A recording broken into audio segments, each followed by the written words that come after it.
Assalamualaikum warahmatullahi wabarakatuh. Halo Sobat Wakil Rakyat, selamat datang di podcast Ngarawan, ngakar di kantor Dewan. Bareng aku, Ataya. Nah, di episode kali ini, di episode perdana ini, kita bakal bincang-bincang santai bareng 3 pimpinan DPRD Kabupaten Belitung Timur nih. Yang tentunya udah hadir bareng kita di sini. Halo, Assalamualaikum Pak Fezi. Assalamualaikum Pak Agus. Assalamualaikum Pak Dwi. Yang tentunya kita juga di Kawane hari ini dengan Bu Sekwan kita, Bu Fitri Zakia. Nah, untuk intermezzo awal Pak aku sebagai Gen Z atau mungkin anak-anak muda nih kan sebenarnya nggak tahu ini Pak, ini kan nama Pak Dwi Nanda Putra kan. Cuma aku kadang ada terdengar Pak. Kadang ada nama Pak Erwin orang manggil. Itu tuh gimana Pak sebenarnya? Jadi manggilannya harusnya Pak Dwi atau Pak Erwin? Sebenarnya ini ibarat pepatah bahan bakar. Bahan bakar itu karena kita selama ini mengenal bensin dan itu sekarang orang bensin. Karena kadang berbeda. Nah, jadi perbedaan itu kalau kita menganut di kebiasaan di kampung itu yang namanya perubahan nama itu sangat signifikan. Apakah itu sebagai satu budaya atau seperti apa? Contohnya Pak Ibrahim berak panggilannya. Nah, banyak hal-hal yang mungkin sedikit sedikit dia untuk mudah untuk penyampaian aja. Tapi lebih suka dipanggil Pak Dwi atau Pak Erwin? Ya, Biasa. Tergantung. Nama resmi itu biasanya Pak Dwi. Tapi yang herannya lagi kalau nama Pak Dwi Nanda Putra nggak kenal orang itu. Ini beda nih. Yang lebih familiar itu. Jadi kalau kampanye itu Pak Erwin lebih pakai Dwi Nanda Putra dalam kurung Erwin. Ya deh kalau gitu berarti kita mungkin lanjut Pak Ya. Nah ini di sini kami nak tahu nih untuk sobat-sobat wakil rakyat nih, sobat DPRD wakil rakyat, gimana sih awal mula terjun ke dunia politik nih Bapak nih? Apakah misalnya karena emang sebelum ada keluarga misalnya atau misalnya memang karena dari kecil misalnya? Nah, Pak Fezi gimana Pak Fezi? Jadi aku ini sementara terjun politik ini di 2008 tepatnya. Jadi 2008 itu aku baru lulus kuliah. Kalau terkait aku terjun ke politik karena memang ikut bapakku kan memang lama di politik, akhirnya ikut beliau setelah lulus kuliah di 2008. Tiba-tiba pas lulus kuliah, wisuda aja belum waktu itu. Pas orang pencalonan anggota DPRD tahun 2009. Nah, alhamdulillah awalnya ikut masuk dan memang awalnya itu dulu itu kan sistemnya bukan suara terbanyak dulu. Jadi karena nomor urut dipasanglah waktu itu nomor urut 7. Jadi kata bapak aku pasang-pasang kan jadi juga nomor 7 dan mungkin jadi. Jujur. Jangan dipasang orang ajak jangan ada hormat orang. Nah rupanya itulah takdir Tuhan, ada perubahan sistem di MK, harusnya nomor urut jadi suara terbanyak. Jadi walaupun dulu nomor 7 karena suara terbanyak kedua waktu itu, terbanyak pertama Pak Tomariono, terbanyak kedua alhamdulillah terpilih. Jadi waktu itu periode pertama dengan Pak Erwin 2009 sama beliau ini dari dulu kan hanya 2 dapil gitu, dapil Manggar Gamal Kampit dan itu Dendang Simpang Besar Simpang Lejang gitu kan. Nah ini buat itu 2009 itu awalnya memang pengaruh orang tua ikut-ikutan dan dulu nomor akhirnya alhamdulillah sampai sekarang Terjun mendalami apa ya? Kalau Pak Agus gimana? Kalau saya sendiri sih sebenarnya mungkin kalau orang bilang garis tangan lah gitu kan, karena saya sendiri sih nggak kepikiran misalnya mesti cita-cita pun nggak ada mesti jadi anggota dewan gitu kan, tapi karena mungkin kerjaan itu terus mungkin ada peluang terus ada kesempatan, tapi orang bilang ini bagus ini beruntung enggak juga karena misal walaupun nggak ada peluang tapi kita nggak berusaha tentu jadi kalau masalah Pak Agus sepertinya enggak juga. Saya lahir di Belitung, kelahiran Belitung mungkin setelah tamat SMA merantau ke Jakarta kan, terus kuliah, kerja, menikah, terus kembali lagi ke itu. kota asal. Jadi ya sampai sekarang lah. Nah, untuk karir pertama sih saya masuk baru di partai politik karena masuk partai politik itu ada ini Partai Bulan Bintang baru tahun 2020. Jadi karirnya mungkin baru 5 tahun. Tapi alhamdulillah sekarang bisa menjadi anggota dewan. Mungkin di penghujung umur saya mungkin yang udah saya masih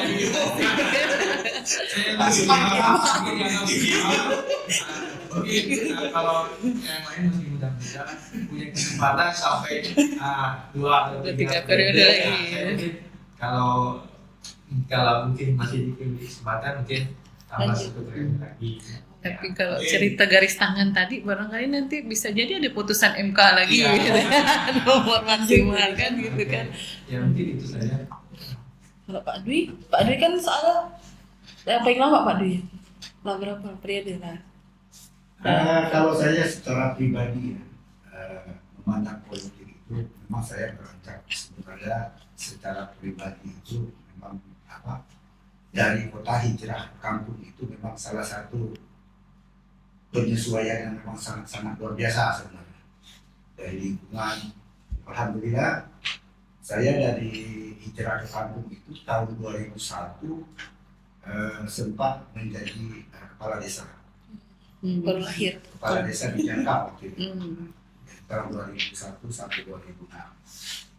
Nah ketika 2006 selama jadi kepala desa itu memang saya itu memang udah predikannya petani sebenarnya. Jadi petani, coba bertani dan alhamdulillah mencapai kepala desa. Alhamdulillah istilah itu direstui oleh masyarakat, didukung masyarakat. Setelah jalan 5 tahun, tahun 2006 saya sempat nggak mau lagi. Jadi waktu itu saya berjuang waktu itu untuk desa Jangkang sama Balok itu pemekaran. Jadi pas pemekaran desa Balok itu, alhamdulillah masyarakat saya karena saya tidak mau lagi, istri dipaksa masyarakat untuk Jadi kades jadi di kepala mana? desa. Alhamdulillah istri jadi kepala desa di tahun 2009. Nah, ketika waktu itu saya juga sudah bergerak, sudah jadi pengurus di Partai Golkar Kabupaten Timur gitu. Jadi coba-coba masyarakat untuk yang kedua kalinya kita coba memberikan semangat untuk coba Pak kita masuk ke dunia politik lagi. Oh iya, kenapa ada coba lagi? Yang penting saatnya lengkap kita jalan. Alhamdulillah tahun 2009 saya jadi juga di anggota legislatif di Dapil 2. Berjalan sampailah sekarang. Jadi sekarang ini saya 4 kali mencalonkan di tahun 2014 atau 2019 saya ada berhasil. Jadi yang sekarang ini posisinya udah ketiga kali. Alhamdulillah lagi yang penting kita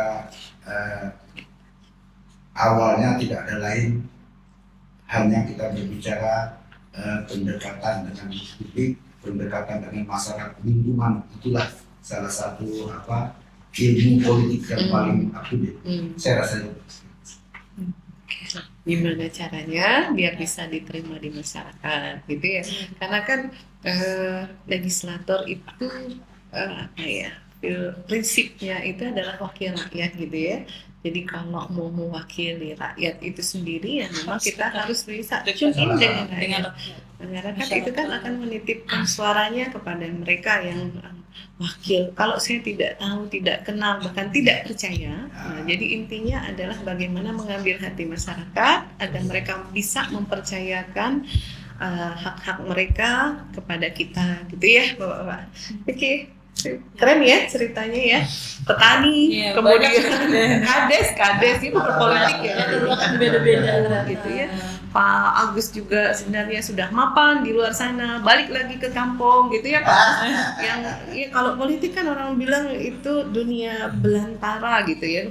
Politisi seperti bapak-bapak juga yang sudah lama di partai politik biasa juga tidak ada yang hitam atau yang putih di dalam politik gitu ya, semuanya serba penuh harap, penuh kecemasan gitu ya, dan akhirnya ya kadang-kadang sering mencengangkan hasilnya. Pak Agus yang sudah mapan malah ini Kembali ke fighter kita. daerah gitu atau di politik Garis tangan itu namanya. garis tangan. Tetapi kalau tidak seorang petarung dan pejuang mungkin Pak Agus tidak bisa. Tapi ada Pak Pezi salah juga. satu yang fenomenal sebenarnya di dunia politik itu, satu yang kalau kita berbicara antara zaman dahulu dengan modernisasi sekarang, yang tidak berubah itu satu, tentang pendidikan. Karena politiklah tidak mengenal pendidikan yang besar. Ya, harus Ya maaf ngomong, karena di politik itu tidak mengenal strata 1 sampai S3. Iya, Mereka tidak mengenal itu. Nah ini yang paling hebat. Tapi apa yang dibicara, apa kan yang disampaikan itu, justru itulah yang menjadi kajian ilmiah di pemerintah.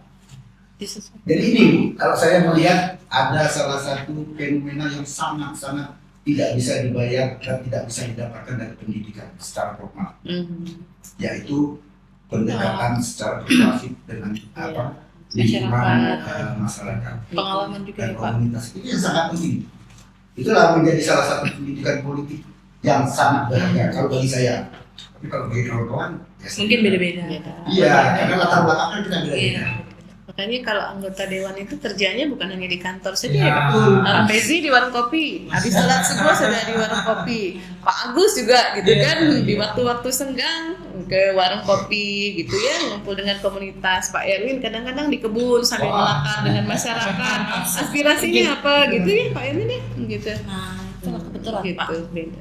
Yang anak ditanyakan selanjutnya, apakah ada kesan-kesan gitu menarik atau misalkan masyarakat tuh ternyata ada yang kayak gini gitu, penyampaiannya tuh ternyata tidak masuk akal gitu, terus misalkan menyampaikan tuh apakah pas bapak mungkin lagi belanja di Asoka misalnya, di Belibong misalnya, tidak terduga gitu, ada nggak Pak? Ya kalau cerita politik, cerita kita DPRD ini, DPRD ini kan bagaimana kita ini mewakili masyarakat. Artinya kita ini harus siap itu kapan saja jika dibutuhkan masyarakat.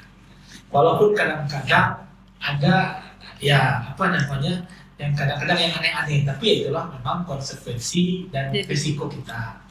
Kadang-kadang ada orang datang ke rumah, keperluan ini, keperluan itu. Ada juga kadang-kadang memang ya kalau memang bisa langsung kita penuhi, langsung kita terkoordinasi terkait itu bisa. Contoh Pak, lampu jalan nanti, Pak ini kami di puskesmas ditolak bukan berobat, atau Pak ini anak aku ini tiba-tiba di PHK,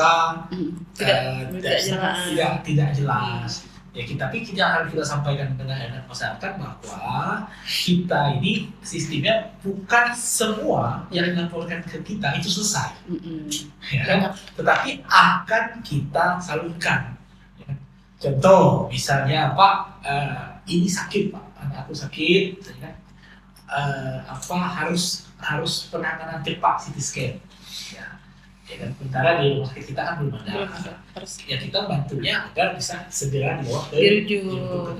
Nah, jadi misalnya, Pak ini anakku udah kerja Pak, ada kerja. Nah, Dapat juga. Ya kita juga ada. Ini sok kerja udah bisa. Gitu. Tapi kita ya coba lah nanti ada peluang-peluang kita lihat kita jurusan mana anaknya. Jadi memang kalau kita sudah jadi anggota DPRD ini memang harus siap menghadapi masyarakat. Baik menghadapi masyarakat waktu kita keseharian kita ataupun waktu di kantor. Kadang-kadang ada penyampaian masyarakat cukup lama terkait tambak, terkait kebun dan sudah terjadi di kantor DPRD. Jadi artinya ya itu siap, dan itulah yang kata Pak Yambin tadi, ini tidak kita temui di bangku kuliah. Ya kan? Bagaimana tiba-tiba kita lagi jalan-jalan kan? Harus Ya.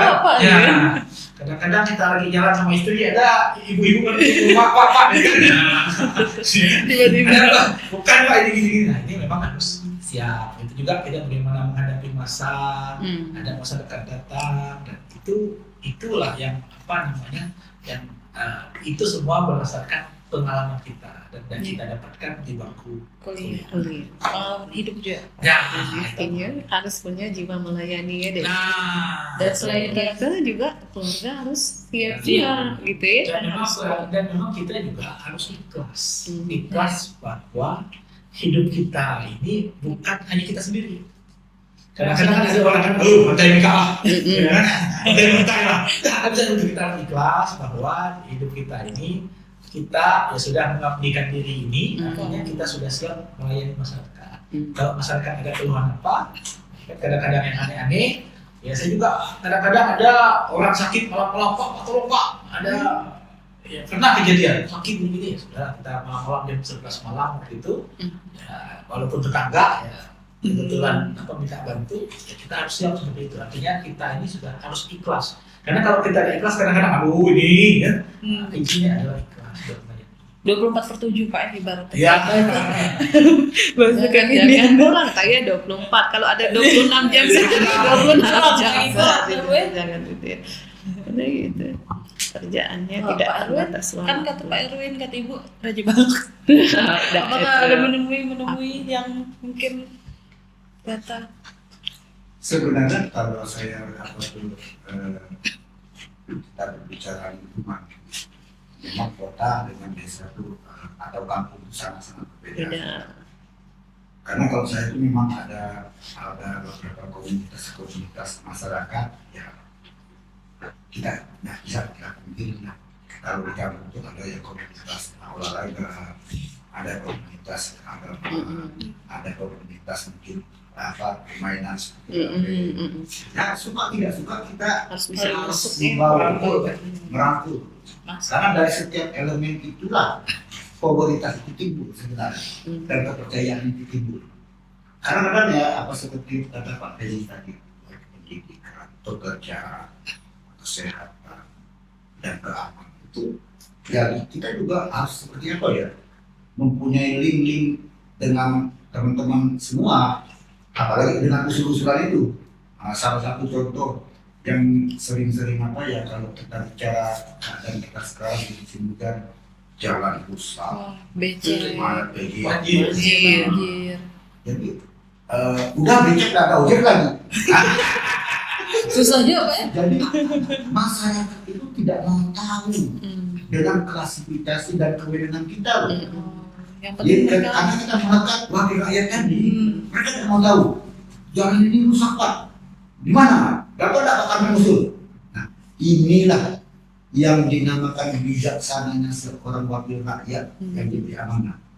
Kita tetap, walaupun sebenarnya ini kewenangan kita sebenarnya, tapi kita tetap mengakomodir. Nanti aku coba usul pada dijelaskan. pihak yang berwenang. Nah, ini kalau kita runut, oh ini bukan kewenangan saya. Bukan secara tidak langsung kan kita menghargai gitu ya. Iya. Tidak Tidak menerima. menerima masukan dari masyarakat. Tidak terbuka. Ya kita coba memberikan satu edukasi. Setelah itu nanti baru setelah dia terrealisasi baru kita beri edukasi. Kalau ini jalan provinsi, kewenangannya di provinsi. Kalau dari sana ke sana itu kewenangannya jalan nasional, itu kewenangannya di pusat. Kalau yang kita ini di bawah pusat ya di bawah jalan kabupaten. Nah itu dari kewenangan saya dan kita juga bisa mengakomodir dan mengusulkan lewat bidang-bidang dan komisi dan dinas terkait. Jadi hal-hal itu sebenarnya yang sedikit apapun dalam arti kata kita harus bisa seperti kata pepatah pandai-pandailah ini dibuat agar selamat ada di tujuan. Jadi hal-hal yang seperti itu yang kita harus coba merangkul dengan kawan-kawan semuanya dan alhamdulillah semua itu walaupun sedikit tapi ada buktinya. Jadi itulah yang menjadi ingatan masyarakat dan alhamdulillah sampai detik ini ya masih alhamdulillah masih dipercaya gitu. Mungkin mudah-mudahan ke depan juga masih bertahan. Nah, ini yang kita butuhkan itu. Saya rasa itu. Keren ya. bagus. Apa ya yang mau ditambahkan? Kalau Coba tadi. Pak Erwin itu udah 3 periode, Pak Edi 4 periode. Berarti kan mereka udah terbukti lah emang melayani masyarakat karena dia dengan demikian mereka dipilih kembali. Ya kalau saya kan baru pertama kali. Penjajakan. Tapi saya lihat lebih melayani Pak. Lebih melayani. Kalau masalah itu mungkin ekspektasi masyarakat itu mungkin terlalu besar atau mungkin kita nggak bisa salahkan sih. Mungkin mereka anggap anggota dewan itu super power gitu. Pemikiran awam kan Pak, Gajinya pemikiran besar. awam. Iya. Kalau ada yang mau minta bantu, ya minta bantu langsung ke dewan. Ya kalau kita bisa bantu, kita bantu.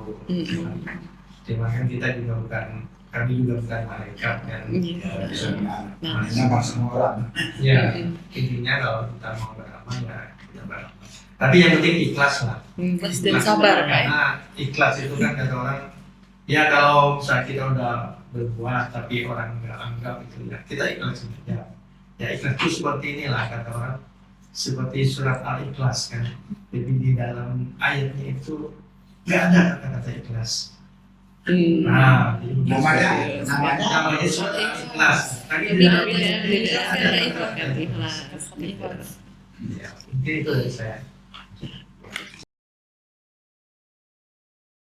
Mungkin ya pada kesempatan ini juga kan memang ini ya Taya tadi di awal kan memang kita punya harapan masyarakat itu selain mengenal lebih dekat pimpinan DPRD juga sebenarnya lebih menyerap apa sih batasan, kewenangan, tugas dan fungsi dewan. Nah tadi kan sudah dirangkum dari Pak Pezi, Pak Erwin dengan Pak Agus bahwa kewenangannya legislatif itu sebatas apa tadi sebenarnya ya pengimbang eksekutif ya pemerintah daerah dalam hal ini kalau kita itu dalam prinsip ketata pemerintahan itu namanya check and balances gitu ya, check and balance, mengontrol pemerintah daerah melalui apa tadi kita masuk ke fungsi dewan ini ya, fungsi pengawasan gitu ya. Tadi kalau Pak Erwin bilang ada jalan becek gitu ya, nggak ada ojek gitu. Setelah jalan becek mungkin Pak Erwin akan berpikir gitu ya, nanti ke fungsi anggaran gimana caranya gitu biar ada apa namanya dukungan infrastruktur lebih baik dan sebagainya.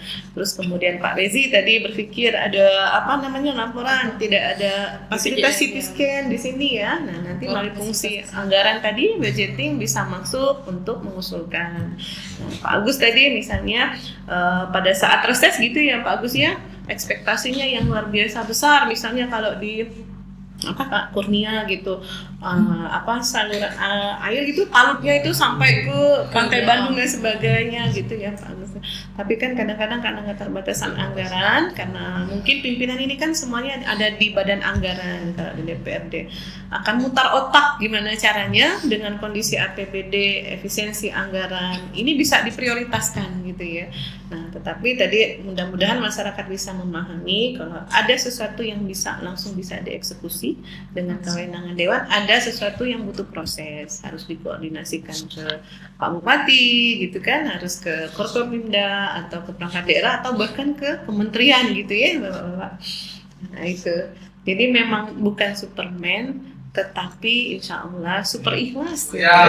super ikhlas Cuma dengan ikhlas. Nah itu Pesan-pesan untuk misalkan anak-anak Gen Z ini kan kadang aduh pengen jadi anggota DPRD.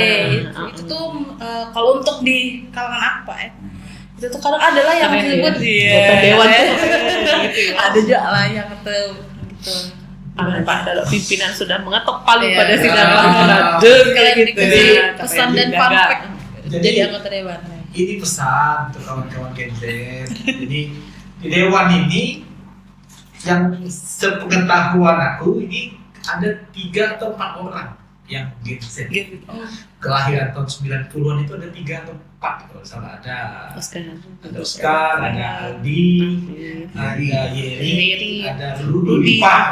Jadi ya sekarang ini sebenarnya kita juga mengundang anak-anak Gen Z ini yang punya pemikiran-pemikiran cemerlang untuk turut serta dalam politik, untuk memikirkan Indonesia ke depan, memikirkan Belitung Timur. Karena kalau ingin ikut serta dalam pembangunan secara cepat, itu jalur politik. Kalau mohon maaf, kalau kita cerita masuk ASN untuk jadi level kepala OPD yang bisa memberikan suatu kebijakan itu puluhan tahun. Ibu Fitri ini jadi S2 mungkin tadi 20 tahun. Ya, lebih. Ya, Kan 1 tahun kan? Terjunnya harus lama. Nah, sementara kalau untuk jadi anggota DPRD, kampanyenya sekian bulan langsung bisa memberikan satu kebijakan. Jadi kalau punya pemikiran kritis, punya pemikiran perkemajuan untuk Belitung Timur, ya marilah bergabung. Ya kalau untuk jadi anggota DPRD, memang pertama harus masuk partai politik. Hmm. Karena tidak ada anggota DPRD independen kan? Hmm. Kalau apa ya? Tapi kalau anggota DPRD semua masuk partai politik, lewat pendidikan politik, dan ya kami ini siap membina lah. Ada Izet ini kan ada yang harus PDIP, ada yang Perjuangan, beliau dari Golkar, ya siap tentunya kita bersama-sama untuk menjual. Kan ditambahkan Pak Agus dulu. Juga Pak Erwin. Kalau saya berpesan kepada kalangan generasi milenial ya kalau sekarang. Gen Z, Pak. Generasi Z lah sekarang yang lebih viral. Saya mengajak sebenarnya, karena berbuat yang terbaik itu bukan cuma hanya kita diskusi dan berbicara sebenarnya. Bukan cuma hanya dengan diploma kita punya predikat seperti ini. Itu kalau bagi saya itu belum cukup untuk ikut serta dan terlibat langsung membangun satu wilayah, satu daerah atau satu kabupaten yang kita cintai. Satu-satu jalan yang instan itu, karena kita mengenal di negara kita ada yang dinamakan teknokrat, ada yang dinamakan secara birokrat. Nah, secara politis inilah jalan yang seperti kata Pak Ketua tadi, yang jalan tol. Nah, kenapa tidak? Dengan waktu yang singkat loh.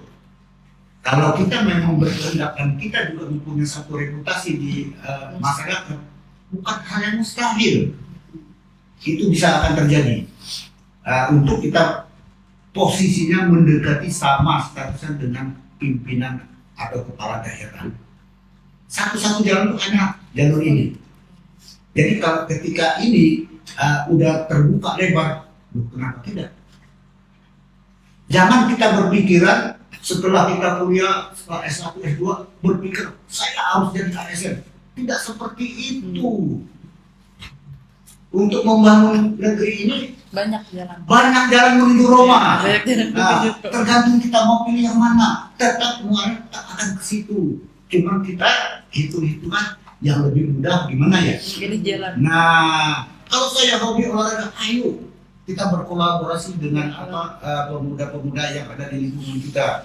Oh, kalau kita sedikit berbicara dengan secara ekonomi, ayo kita coba di kalangan ekonomi UKM, nelayan seperti itu juga. Jadi tidak ada alasan sebenarnya untuk kawan-kawan generasi milenial atau generasi Z ini tidak bergabung di dunia politik. Pesan saya, dunia politik inilah yang paling lengkap, yang paling up to date, yang paling terpercaya. menyalurkan. Seperti koran juga ya. Belajar. Karena falsafah kita satu hati batu menegeri loh. Yang setengah hati gimana? Ya kan mungkin kita ada kaki kan. Ayo kita satu hati, banyak jalan. Udahlah, kalau masih Anda tidak ada di ASN, bergabunglah. Partai terbuka semuanya. Golkar itu. Sekalian, Pak. Partai Golkar sangat terbuka. Karena persentasenya kemarin 90% itu Gen Z. Gen Z. Jadi sahabat wakil rakyat tadi ini perdana kita sudah alhamdulillah gitu ya, sudah banyak gitu mendalami profil pimpinan anggota DPRD. Plusnya tadi adalah pengayaan informasi serta fakta-fakta yang berkenaan dengan pelaksanaan tugas dan fungsi DPRD. Ada asam garamnya, ada nikmatnya, ada indahnya gitu. Kadang-kadang ada juga yang bikin tepuk jidat gitu ya, ngelus dada gitu. Tapi insya Allah, alhamdulillah, kalau ikhlas tadi katanya bapak-bapak semuanya bukan menjadi beban, insya Allah bahkan akan menjadi ladang amal gitu. Nah, mungkin Pak Fezi, Pak Erwin juga gitu ya, karena sudah ikhlas tadi, itulah yang mengantarkan mereka ke gedung parlemen ini berkali-kali. Pak Agus pun insya Allah mudah-mudahan gitu ya, karena kami melihat beliau sangat meyakini gitu ilmu ikhlas itu ya, memang tidak gampang, tapi beliau insya Allah sudah mengamalkan itu, dan mudah-mudahan nanti bisa mengikuti jejak Pak Fezi, Pak Erwin gitu ya, berkarya lebih lama di gedung parlemen ini untuk rakyat tentunya. Nah, Jangan lupa garis tangannya. nah, garis tangan, terus kemudian apa tadi, jiwa petarung, ikhlas gitu ya, banyak nilai-nilai yang kita dapatkan hari ini ya, terutama untuk Gen Z. Jangan alergi, jangan suuzon dengan yang namanya politik. Politik itu seperti kawah candra di muka. Pak Erwin tadi bilang, kita bisa belajar, kita bisa berkarya di situ gitu ya. Mau dapat yang positif atau negatif itu sebenarnya tergantung kita. Tergantung diri sendiri. Bukan di mana kita, bukan kapan kita, tapi bagaimana kita gitu ya, termasuk politik. Nah, bapak-bapak yang sudah berkiprah di dewan ini kalau dihitung gitu ya, dihitung mesin apa, kalkulator, penghitung dan sebagainya, jam terbang, tak terhitung juga kiprahnya mereka untuk masyarakat gitu ya, baik memperjuangkan anggaran, memperjuangkan pengaduan gitu ya, juga bahkan melakukan negosiasi dengan para pihak agar kadang-kadang yang disampaikan lewat misalnya pada rapat dengan pendapat gitu atau demo sekalipun gitu, nah itu bisa diambil jalan tengahnya gitu, jalan yang jalan yang aman, jalan yang damai, yang semuanya bisa aman untuk semua pihak, tetapi fokus kepada kepentingan masyarakat. Nah, mungkin saya sedikit menitip, ini episode perdana, berikutnya insya Allah nanti kita ini bocoran sedikit untuk sesi berikutnya. Kalau bapak-bapak dari Fokus, kami itu selalu berupaya bagaimana mengoptimalkan fungsi-fungsi dewan. Kayak raperda itu banyak, raperda inisiatif periode ini banyak. Periode dewan ini banyak raperda inisiatifnya. Itu fungsi legislasinya. Terus kemudian fungsi budgeting tadi, bagaimana seluruh anggota dewan itu fokus untuk mengawal anggaran, kemudian fokus juga bagaimana program-program unggulan pemerintah daerah itu dituangkan dalam dokumen anggaran dan dokumen perencanaan. Dan ketiga, fungsi pengawasan tadi. Nah, fungsi pengawasan itu bagaimana sih gitu ya, melakukan check and balance, mengontrol jalannya pemerintahan, tata kelola pemerintahan gitu, kemudian kesejahteraan masyarakat, pembangunan. Nah, melalui fungsi pengawasan ini nanti DPRD Belitung Timur insya Allah akan punya platform digital baru. Nah, apa namanya? Insya Allah namanya akan kami stay tune ya. Next episode ya. Nah, insya Allah ini kanal informasi yang lebih interaktif. Jadi masyarakat bisa mengadu, kemudian langsung bisa feedbacknya disampaikan secara online gitu. Jadi masyarakat di satu sisi anggota DPRD beserta pimpinan mengawasi pelaksanaan tugas eksekutif atau pemerintah daerah, tapi di sisi lain melalui kanal informasi ini, platform digital ini, masyarakat bisa mengawasi kinerja pengawasan DPRD secara real time. Nah, itu ya bocorannya ya. Terima kasih Bapak-bapak ya atas kesempatannya di sela kesibukannya. Semoga bermanfaat ya. Sampai ketemu di episode selanjutnya.